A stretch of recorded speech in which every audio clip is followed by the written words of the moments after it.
ما تاسو ته هغه قصه ذکر کړې وه که نه د مصر د یو عالم یعنې د زمونږ د سړو هغه امیدونه څنګه یې ارمانونه او په خپله به دومره داسې سړی که نه لکه بېادبي دې معافي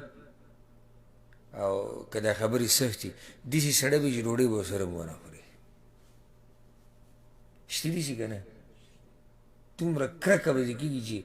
داسې په بد حال به ګرځي چې ډوډۍ به ورسره هم ونه خوري خو دیم ګورې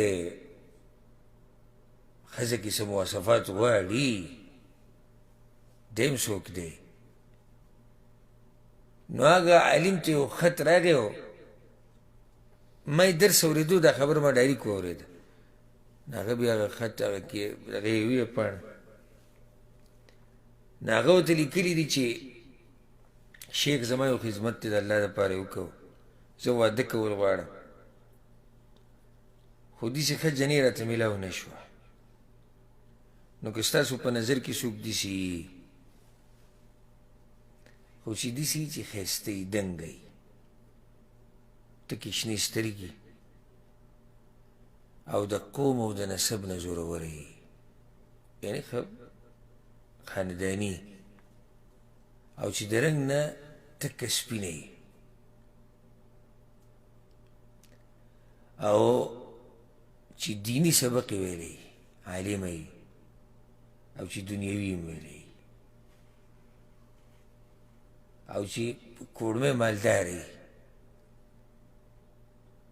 لکه مور پلار یې څه مالدار یي او په پخلي او په دې هر څه پوهېږي او دا لیګی د مواصفات ذکر کوي دا د ښځې دا چې ته ځان له فارغه ناست یې که نه او جمع کړي دي هر څه نو هغه شیخ چې دا هر څه ووایي بیا ورته ووایي زه به لوی خر یم که داسې جنۍ زما په نظر کې او تا ته یې ویم زه یې ځان له ولې نه کوم چې داسې جنۍ زما په نظر کې راغله زه به په تا پسې ګرځم زه په خپله ولې نه ورځم چې واده وکړي لیونی یم زه بل ته وایم او دا خو ده رښتیا اوس که موږ ته داسې څوک مواصفات ونه میلاو شي نو ستاسو څه خیال دی زه بیا په تاسو پسې ګرځم چې یاره هغه پلاني ښځه نه وکړه پلاني نه وکړې خو هسې ما دا خبره وکړه ما یې د دې ځوان زړه ته څه نه کېدو زړه ته یې څه کېدو زړه ته یې څه نه کېدو پوره لیست یې لیکلی دی پوره لیست ښکلي او درنۍ او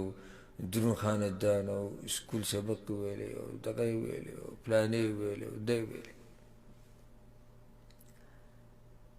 او دې ته نه ګوري چې په ده کې څومره کمي دي دې ته نه ګوري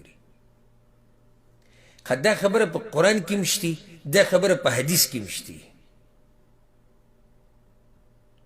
سورة النساء کې دا خبره شتي وعاشروهن بالمعروف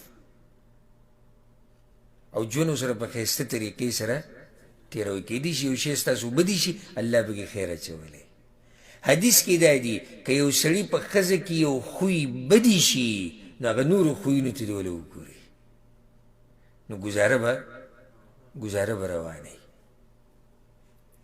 دغه شان ښځې ته موږ دا وایو که په خاوند کې د یو خوی بدي شي هغه نورو ته وګوره لکه موږ کې مشکل دا دی چې موږ هغه یو پوینټ راټینګوو کم چې د کمزورتیا دی لکه اوس یو سړی د واده یې کړی دی ښځې سمه دینداره ده تهجد هم کوي مانځل هم پاسي او دی هم مانځله پاسي او د ټولو خدمت هم کوي او ښه ښایسته ښځه ده او ښه اخلاقي او ښه سبقونه وي خو سهار پراټې نه شي پخولی نو دا بدبخته به نه دا هم څه شی راوستی ته دا وګوره یوې پراټې د لاسه او یا د یو قسم انګولي د نه پخولو د لاسه د په ښځه باندې ټول مکمل کراس راکړو ښه نو دې ته وګورئ چې هغه څومره دینداره ده هغه الله ته څومره نږدې ده هغه څومره خوش اخلاقه ده هغه څومره خدمت دی دې ټولو خبرو ته وګوره نو دې ښو ته ګوره دغه معمولي عیب چې دی دا به پکې څه شي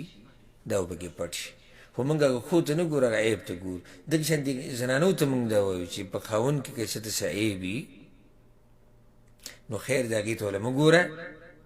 او هغه څه ته وګوره چې باقي کوم ښه صفات دي